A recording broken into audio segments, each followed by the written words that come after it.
Hi, everyone. Welcome to First and North. My name is Luke Canellis at Fox 32 in Chicago. Let's bring up the crew. First, from Fox 2 in Detroit, the voice of the Lions, Dan Miller. Good to see you, Dan. From Fox 6 in Milwaukee, Lily Zhao. And from Fox 9 in Minneapolis, he is back, Ahmad Hicks. Merry Christmas to everyone. All right, let me throw up the NFC North standings to get things going as we get ready for the final weekend of the regular season. Bears won the NFC North last Saturday by virtue of the Packers' home loss to the Ravens. It's the Bears' first division title since 2018. They've won the division only 6 times the last 25 years, and 4 of those 6 division championships came after the Bears finished last the season before. We're going to talk more about going from worst to first later on in the show. Packers, they're second. They've locked up the 7th seed in the NFC playoff picture, but they've dropped 3 games in a row. Vikings on a bit of a roll, 4 straight wins. Lions have lost 3 games in a row. Here's the NFC playoff picture.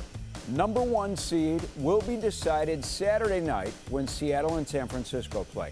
If the Seahawks win or tie, they capture the top seed. If San Francisco wins, then they're the number 1 seed with the first round bye and home field advantage throughout the playoffs. If the Bears beat Detroit and or the Eagles lose to Washington, the Bears are the 2 seed and they host the Packers at Soldier Field. And if the Bears lose and Philadelphia wins, the Bears are the 3 seed. Philadelphia would then host Green Bay. The Bears would play either the Niners or Rams in the wild card round at Soldier Field. And I want to start here in Chicago with the Bears. Despite losing that game on Sunday Night Football, the Bears showed that they could hang with one of football's best offenses on the road. They fell short to the Niners, 42-38, but inside a crazy, raucous Levi Stadium. And despite their defense, man, they traded scores with San Francisco all night long. First time, by the way, in NFL history, the game was tied at 7, 14, 21, 28, and 35. Now, the Bears got to the San Francisco 2-yard line, had one final play, but a 7th 2-minute comeback did not happen on Sunday night. Positives were obviously the play of Caleb Williams in that offense. I thought it was Williams' best game as a pro, throwing from the pocket. First time this season, he threw for over 300 yards in a game. And the rookies stepped up as well at the playmaker position, specifically receiver Luther Burden and tight end Colston Loveland. They were the 2 top pass catchers for the Bears in that game. The negative, Bears defense got shredded for almost 500 yards by that Niners offense, which came into the game playing well. Couldn't stop San Francisco on Sunday night. Put very little pressure on Brock Purdy. The D has given up almost 400 rushing yards the last 2 games. It is something this Bears team needs to be concerned with as they get set for the playoffs. Speaking of not being able to stop the run, let me bring in Lily from Green Bay, from Milwaukee actually, but we're going to talk about those Packers. Packers were real honest post-game after the Ravens lost. Take a listen. We basically just got our call it like it is. I mean, we knew what they were doing. They ran the ball. We couldn't stop the run. Point blank period. And we got to fix that tomorrow if we want to go past the wild card game in the playoffs. If we don't, we're going to be sitting right back in Green Bay. That was a humbling night. Give Baltimore a ton of credit. They came in here and were in complete control the whole game. And unfortunately, it wasn't up to our standard. Did you guys come out flat? Well, I think that's the natural thing to say, the easy thing to say. I don't think I saw a team that was flat. I saw a team that we just got beat. We got whipped. And so, but I would not say that. Yeah, whipped bad. Lily, I think King Henry is still running around Green Bay right now. I mean, and at some point, here, let me be fair. At some point, all those injuries on the Green Bay defensive line, they really start to become an issue, right? Yeah, absolutely. We saw it with the Lions last year, but that was a Detroit team that was able to overcome adversity. The Packers this season, without Micah Parsons, you lose that presence up front. You lose Devontae Wyatt, who was a big body on the defensive line, who's really good at stopping the run. You don't have that. And then on top of that, you're just dealing with injuries everywhere else on the defense. And so this was just a Packers unit that knew the Ravens were going to run the ball behind Derrick Henry, and they just flat out could not stop them.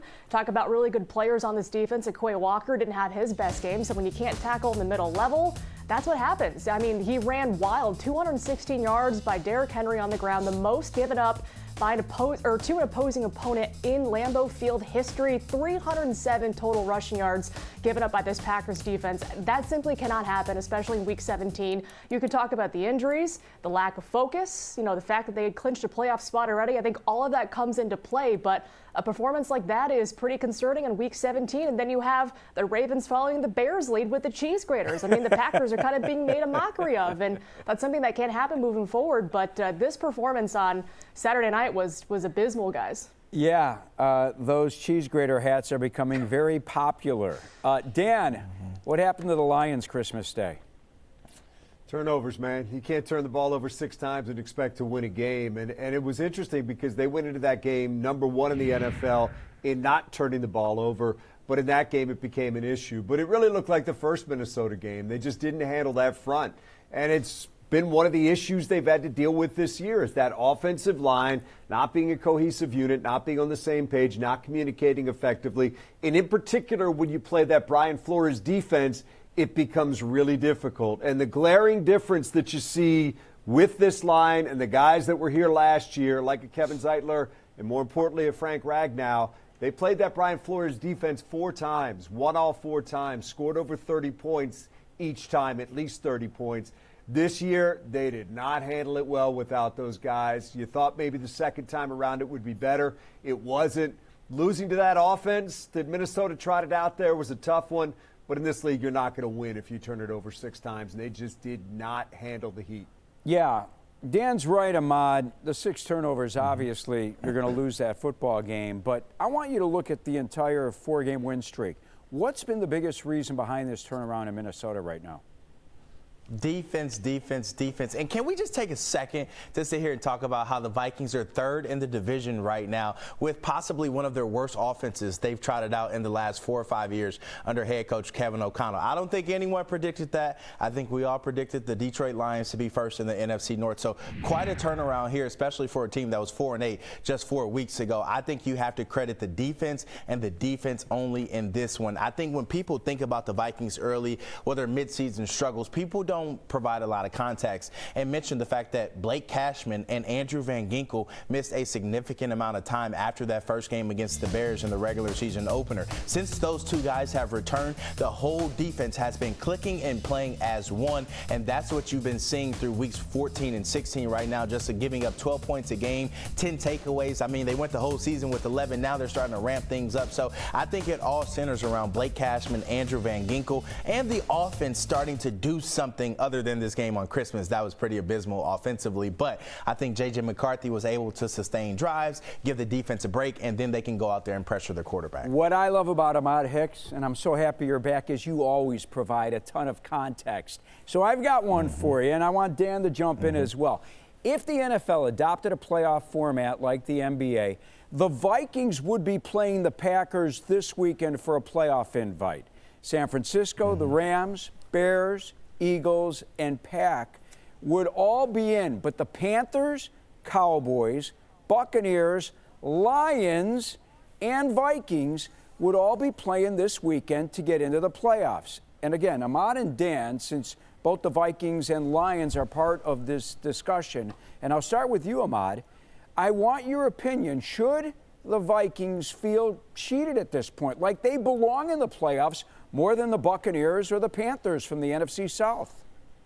No, I think division winners should get in based on, forget the records and whatnot. You win your division, you get in. That's kind of how it's always been. That's how it should be. And no, I don't think that they should feel cheated. What they should feel is a missed opportunity. They had a young offensive line. Well, I won't say a young offensive line, a young offensive unit, and they weren't able to capitalize and steal a couple of wins. We all knew during the middle of the season when they had that stretch against the Baltimore Ravens, the Steelers, and the Eagles, and a couple of other teams, they had to win 2 out of those 4 games. They won 1 of those games. Had they won 1 or 2 more games, they possibly will be in the playoffs. So, no, you can't cry over spoiled milk. You missed your opportunity. You didn't capitalize on it. So let the best play. I do think that the best record should get in outside of division winners because no one wants to see a 7-8 team or 7-9 team get in the playoffs. So the best should get in outside of division winners. All right, Dan, let me bring you in because I know that the Lions proposed last offseason that 4 division champs, all right, we're going to go with what Ahmad just said, that division champs deserve to go.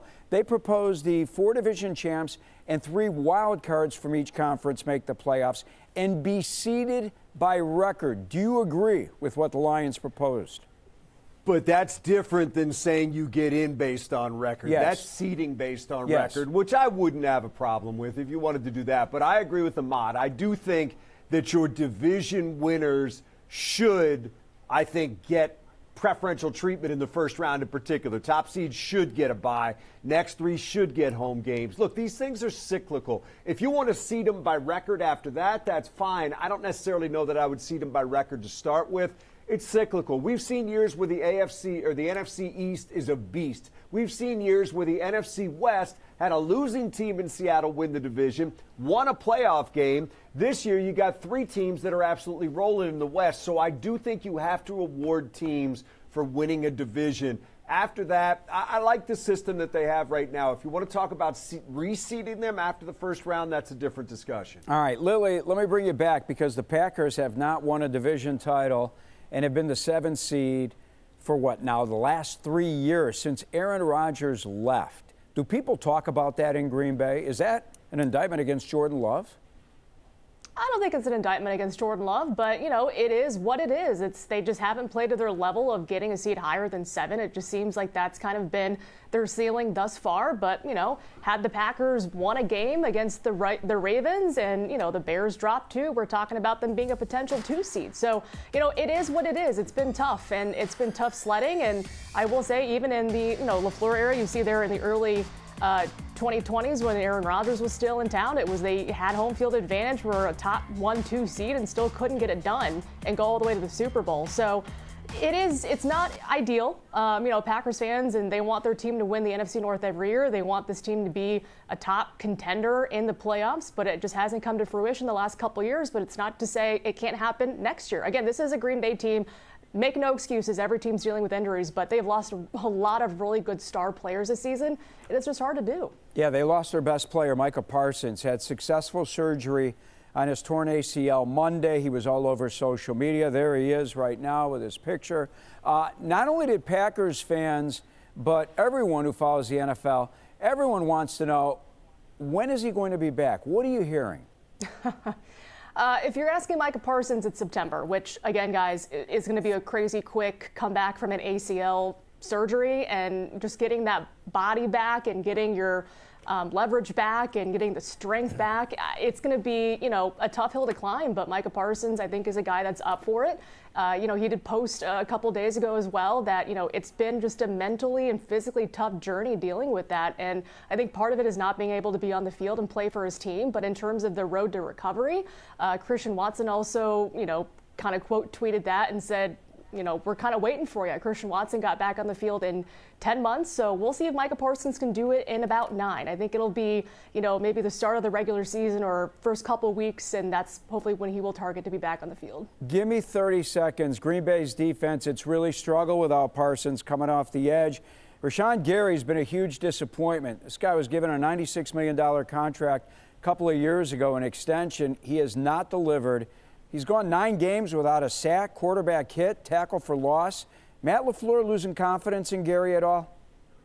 You know, he was asked that question this week, and he, again, always kind of doesn't throw anybody under the bus, but says everybody around him has to play better. The collective has to be better. But I don't think Matt LaFleur would say no. I mean, they do need more from Rashawn Gary. Like you mentioned, he's getting a big contract, but he hasn't gotten a sack since week 8, 7.5. That's what he's been stuck at this season. You need more from Rashawn Gary without Micah Parsons, and he hasn't delivered thus far, but it's not to say you can't in the playoffs. We shall see. All right, nice work. We need to take a break. When we come back here on First and North, we're going to dig a little bit about Brian Flores and Flores potentially leaving Minnesota. Keep it right here on First and North.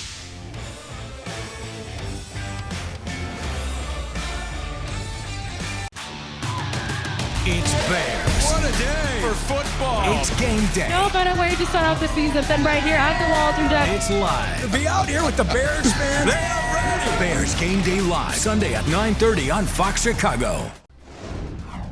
I'm Luke Canellis at our Fox 32 studios in Chicago. First and North. Dan Miller is from Fox 2 in Detroit. Lily's out, Fox 6 in Milwaukee.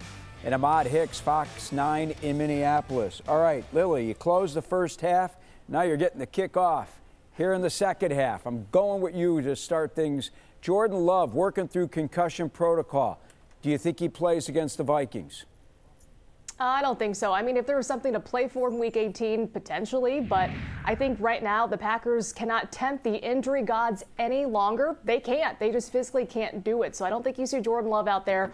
Malik Willis, depending on his status, I think potentially might get a half, and then you might see Clayton Tune right out this game. But I don't think you see Jordan Love until Week 1 of the playoffs. All right, I'm going to stir the pot here. I'm going to stir the pot come the playoffs. If Willis keeps playing well, is there a quarterback controversy?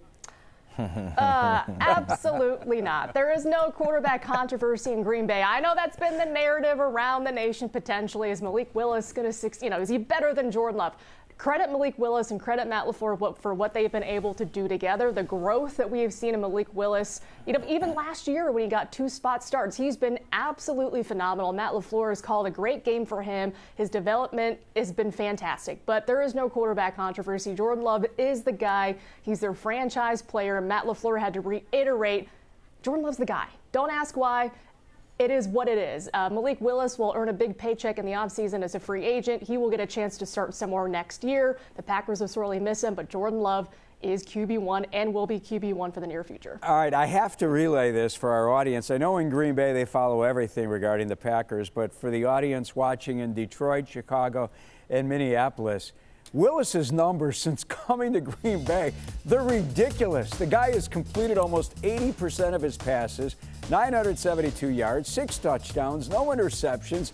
His quarterback rating is 135. The guy has rushed for 261 and 3 TDs as well. And as Lily just said, he's going to make a lot of money somewhere in March when he becomes a free agent. What about Minnesota, Ahmad? Seriously, would the Vikings front office be interested in bringing in Willis to compete with J.J. McCarthy? I saw that question in our rundown. I was like, of course this is in there. Look, I think that's the last thing the Vikings want as a quarterback for J.J. McCarthy is for someone for him to have to look over his shoulder. I think when you're talking about in terms of growth, development, and just having trust in yourself, you want a veteran quarterback that can go out there and be a guy but not be the guy, kind of like Malik Willis has been for the Green Bay Packers in Jordan Love's absence. So I think that would kind of just be like a double-edged sword for the Vikings. Yes, you got a good backup quarterback, but then as soon as J.J. McCarthy does bad, everybody wants Willis. I think the best thing for J.J. McCarthy and his growth is to get a solidified backup quarterback in the National Football League, but someone like a Tyrod Taylor or Marcus Mariota that won't threaten to take his starting position, because I think that's where they put all their chips in the basket is with J.J. McCarthy. All right. I'm not sure I agree with you, but we don't have time to sit and argue about Malik Willis. I do want to ask you about defensive coordinator Brian Flores. Final year of his contract with the Vikings. Final game coming up potentially. All right. There's already a report that the Cowboys are ready to pay Flores a king's ransom to replace Matt Eberflus. What are you hearing about Brian Flores? from what head coach Kevin O'Connell said the other day, he didn't anticipate Brian Flores to leave the Vikings to go take another defensive coordinator job. Brian Flores was pressed about this today, asked, what's he going to do? Is he going to be a head coach or a defensive coordinator elsewhere? And he said, look, that's between the team and my agent. I'll let them handle that. Here's my thing, though, when it comes to him being a head coach. He has been monumental in Minnesota when it comes to turning around this defense that was once led by Ed Donatel. But I find it very hard to believe he's going to be a leader of a football team as a head coach while he's actively in the process of suing the National Football League for racial discrimination. I just know that these owners collude with one another, and I can't see one of them going against one of the other 31 owners to give him a head coaching job. So as much as he deserves it, I don't think he will get it because of his ongoing litigation. You're right. Great point. That's all I'll say. Dan, I'm going to go back in the time machine. January 26th, 28th, 2024, following that Lions NFC Championship loss to the Niners. Listen in. Sometimes you can only say so much. You got to live it, unfortunately. And you got to get your heart ripped out, which we did. And it's a lesson learned. And look, I told those guys, this may have been our only shot. Do I think that? No. Do I believe that? No. However, I know how hard it is to get here. I'm well aware. And it's going to be twice as hard to get back to this point next year than it was this year. With the way Detroit has struggled, I really thought about, and I watched that. I was literally on a Disney cruise with my wife and daughter watching him after the game. And let me just say this about Campbell, because the guy's played in the NFL. He played in the NFL as obviously a player 11 years, started as a coaching intern, 15, 16 years ago in Miami. In other words, he has seen and lived through NFL football since he was part of the New York Giants back in 1999, 26 years ago. So he knows how tough it is, Dan, to reach the playoffs, the NFC Championship. He was part of a Super Bowl winner.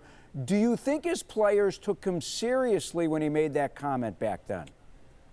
No, I think they understood what they had done and how short they had come up in that second half against San Francisco, and I think it burned. And I think what you saw right there was the raw emotion of having a Super Bowl trip in your hands and letting it get away. And I think Dan Campbell has often said after a loss, he wants his players to feel it. He wants it to burn, and it should hurt. And I think what he was trying to say that day is, fellas, remember this feeling, because if you get this close again, you don't want to have it happen again. You want to make sure you take advantage of it. I don't think that he believes that's going to be their only opportunity to get back to that game. You don't know, but I certainly think he believes even this team sitting at 8-8, getting ready to close out a season and not go to the playoffs, can retool this offseason and be a factor again next year. But that is in keeping with Dan Campbell's personality. After a game like that, he wants his players to feel it, and that really stung that day. I love his transparency. Stand by. I'm going to start with you after a break, Dan, because I want to talk about how Campbell is going to handle this final game against Ben Johnson and the Bears as we keep it right here on First and North.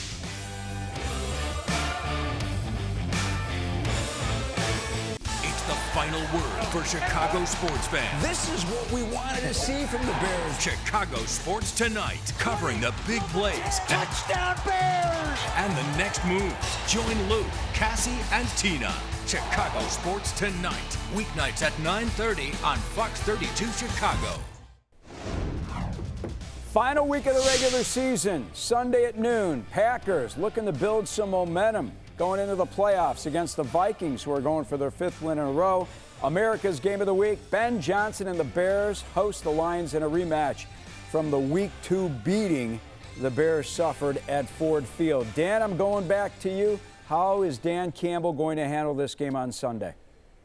Yeah, everything we've heard is they're going to send their guys out there and they're going to play this game to win it. Now, that being said, I think there might be weeks during the regular season where you might push a guy out there to play if there's something on the line, whereas in this case, that might not be the case. I wouldn't be surprised if there's a flurry of moves at the end of the week where anybody that's even remotely questionable gets put on IR or dropped or something like that, and you bring some practice squad guys up. But I think the regulars that are ready to go want to be out there. They've expressed that, and I think they're going to do the best they can to put the best team possible out there. I don't think there's going to be any pull in the chute in Detroit. Ben Johnson says we're playing to win.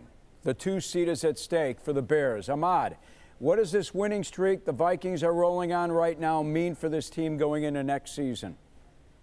Just something to build on, that there's hope that they can do this, that they can turn things around, and that they are a good football team. They all told me that pretty much the start of the season was not who they envisioned they would be. Now this is the team they kind of hoped they would be. So a chance to have some momentum heading into the offseason and kind of figure out what they're going to do offensively. Lily, Packers need to build some momentum going into the postseason.